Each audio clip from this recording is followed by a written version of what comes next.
Hi friends, ఎలా ఉన్నారు? బాగున్నారా? ఈరోజు ప్రేమ సాక్షిగా 2వ ఎపిసోడ్. కథలోకి వెళితే అది ఒక విశాలమైన భవనం. చూడటానికి ఇంద్రభవనానికి తక్కువేమీ కాదు. అందులో ప్రతి ఫర్నిచర్ చాలా ఖరీదుగా ఉంది. అంత కోటీశ్వర్లు అయినా ఎవ్వరూ ప్రశాంతంగా ఉన్నదే లేదు. ఆ ఇంట్లో ఒక గదిలో పడక కుర్చీలో కూర్చొని ఆలోచిస్తూ ఉంటుంది అన్నపూర్ణాదేవి.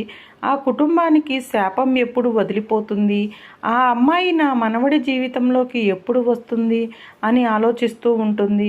అంతలోకి పూజారి ఫోన్ చేస్తాడు. నమస్కారం పూజారి గారు, మా వంశానికి పట్టిన శాపం కాస్తైనా ఉపశాంతి పొందుతుందా? నా మనవడికి ఎటువంటి ప్రమాదం లేదు కదా అని అడుగుతుంది అన్నపూర్ణాదేవి. అమ్మ, మీ కుటుంబానికి పట్టిన శాపం కొంచెం తగ్గింది. రోజు యజ్ఞ ఏగాదులు పూజలు చేయటం వల్ల. కానీ పూర్తిగా పోవాలంటే ఆ అమ్మాయి మీ మనవడి జీవితంలోకి వస్తేనే, తనతో పెళ్ళి అయితేనే హర్షబాబుకి పూర్తిగా గండం తొలగిపోతుంది అని ఆ పూజారి చెప్తారు. సరే పూజారి గారు, మీ ప్రయత్నాలు మీరు చెయ్యండి. ఆ అమ్మవారి మీదే భారం వేద్దాం అని ఫోన్ పెట్టేసి ఎక్కడ ఉందో ఆ అమ్మాయి అని ఆలోచిస్తూ ఉంటుంది. అంతలోకి తెల్లారి 7 అయ్యింది. ఇంకా లెగవ్వేమే తల్లి, కాలేజీకి వెళ్ళాలి కదా అని వాళ్ళ అమ్మ లేపుతూ ఉంటుంది. అబ్బా ఆగమ్మా, కొంచెం సేపు పడుకోనివ్వు అని దుప్పటిని కప్పుకుంటుంటే, చూడు టైం ఎంత అయిందో, ఇంకా లేట్ అయితే తినకుండా పరుగులు పెడుతూ ఉంటావు లే అని తన దుప్పటిని లాగేస్తుంది. ఇక లెగిసి కూర్చొని కళ్ళు మూసుకొని తన అరిచేతులు చూసుకుంటూ కళ్ళు తెరిచి, ఈరోజు నాకు అంతా మంచే జరగాలి అని అక్కడ కనిపిస్తున్న భగవంతుని ఫోటోకి నమస్కారం చేసుకొని ఇక వెళ్ళి ఫ్రెష్ అయ్యి వస్తుంది. అంతలోకి వాళ్ళమ్మ లంచ్ బాక్స్ రెడీ చేస్తుంది.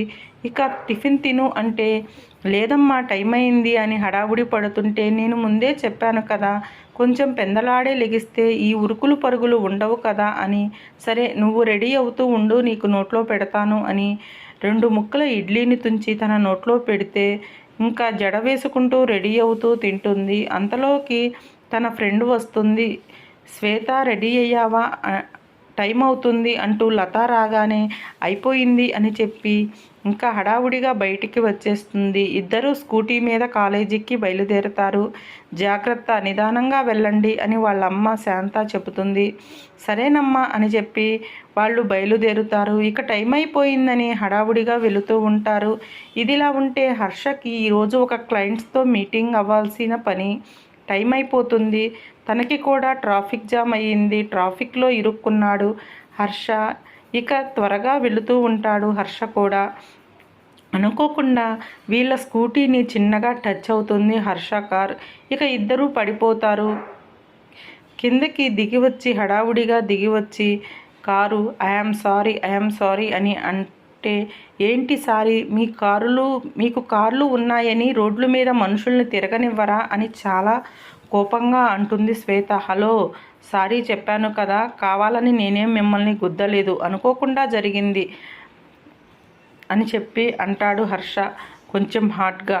బ్రేకులు పనిచెయ్యకపోతే ఆ కారు తీసుకువెళ్ళి షెడ్లో పడేయండి, జనాల మీదకు ఎక్కించటం కాదు అని శ్వేత అంటే, ఏంటిప్పుడు నీ బండికి ఎంత డబ్బులు అవుతాయో చెప్పు, ఇచ్చేస్తాను అని తన చేతిలో ఉన్న చెక్కు మీద రాయబోతాడు.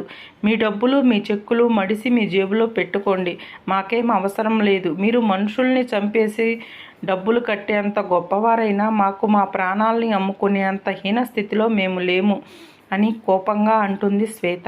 ఇక పక్కన లత, ఆగవే, వదిలేయి అని చెప్పి, మనకి టైం అవుతుంది, ఎగ్జామ్ ఉంది ఈరోజు అని చెప్పి అంటే, ఈరోజు ఎగ్జామ్ ఉంది కాబట్టి మీరు బ్రతికిపోయారు, లేకపోతే మీ అంతు తేల్చేదాన్ని అని శ్వేత అంటుంటే, శ్వేత మాటలు వింటుంటే తనకి కోపం రావటం లేదు, ఏదో తెలియని అనుభూతి కలుగుతుంది. ఏంటి ఈ అమ్మాయి ఇలా మాట్లాడుతుంటే నాకెందుకు కోపం రావటం లేదు, తిన్ని ఎక్కడో చూసినట్లు అనిపిస్తుంది అని హర్ష చూస్తూ ఉంటాడు. అంతలోనే ఇక అక్కడి నుంచి శ్వేత వాళ్ళు తన స్కూటీ వేసుకొని వెళ్ళిపోతూ ఉంటారు. అయినా వెనక్కి తిరిగి శ్వేత కోపంగా చూస్తూనే ఉంటుంది. తన కళ్ళు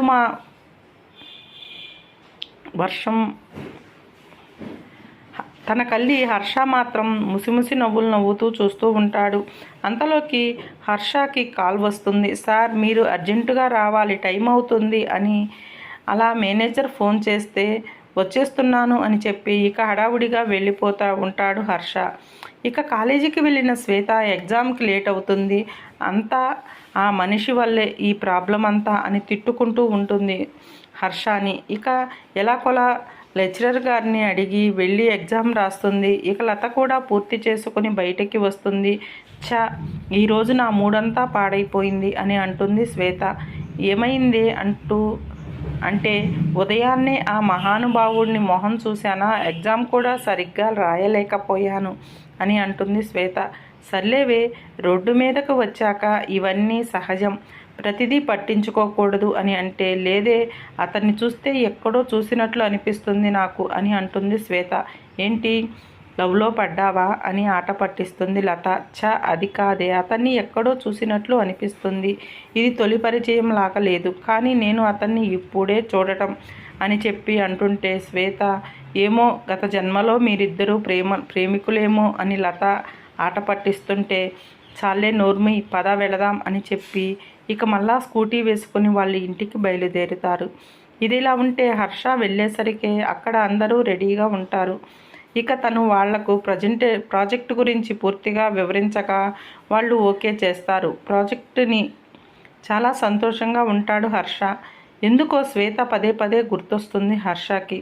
తను మాట్లాడేటప్పుడు పెద్ద పెద్ద కళ్ళు వేసుకొని ఆ కళ్ళని బొంగరాల్లాగా తిప్పుతూ చెయ్యి ఆడిస్తూ తననే తిడుతూ ఉంటే అదే విషయం పదే పదే గుర్తొస్తూ తనలో తానే నవ్వుకుంటూ ఉంటాడు హర్ష. అంతలోకి అక్కడికి వస్తాడు వాళ్ళ మేనేజర్. తను ఎవరో కాదు, హర్ష వాళ్ళ ఫ్రెండే. ఎవరూ లేనప్పుడు వాళ్ళిద్దరూ అరే ఒరే అని పిలుచుకుంటారు. ఏంట్రా నీలో నువ్వే నవ్వుకుంటున్నావు అని వాళ్ళ ఫ్రెండ్ అడిగితే, ఏం లేదురా, ఈరోజు ఒక ఇన్సిడెంట్ జరిగింది, ఒక అమ్మాయితో నాకు గొడవ జరిగింది అని చెప్తాడు హర్ష. ఏంటి, అమ్మాయిలతో నువ్వు గొడవ పడ్డావా? అసలు ఆడవాళ్ళంటేనే ఆమెడ దూరంలో ఉంటావు నువ్వు ఆడపిల్లతో గొడవ పడటం ఏమిట్రా అని అడుగుతాడు వాళ్ళ ఫ్రెండ్ కిషోర్. అప్పుడు అక్కడ జరిగిందంతా చెప్తాడు. ఎందుకోరా, ఆ అమ్మాయి ఎన్ని మాటలన్నా నాకు కోపం రాలేదు, తన్ని ఎక్కడో చూసినట్లు అనిపిస్తుంది అని చెప్తాడు హర్ష. ఏంట్రా హర్ష, ప్రేమలో పడ్డావేమో చూసుకో అంటాడు కిషోర్. అలాంటిదేమీ లేదురా, కానీ ఆ అమ్మాయిని ఎక్కడో చూసినట్లు అనిపిస్తుంటే గత జన్మలో మీరు ప్రేమికులేమో అని నవ్వుతూ అంటాడు కిషోర్. ఇక హర్ష కూడా నవ్వి తన పనిలో మునిగిపోతాడు. కానీ హర్షకి పదే పదే శ్వేతనే గుర్తొస్తూ ఉంటుంది తనకి. ఇక ఆఫీస్లో వర్క్ అయిపోయి ఇంటికి తిరిగి వస్తూ ఉంటాడు హర్ష.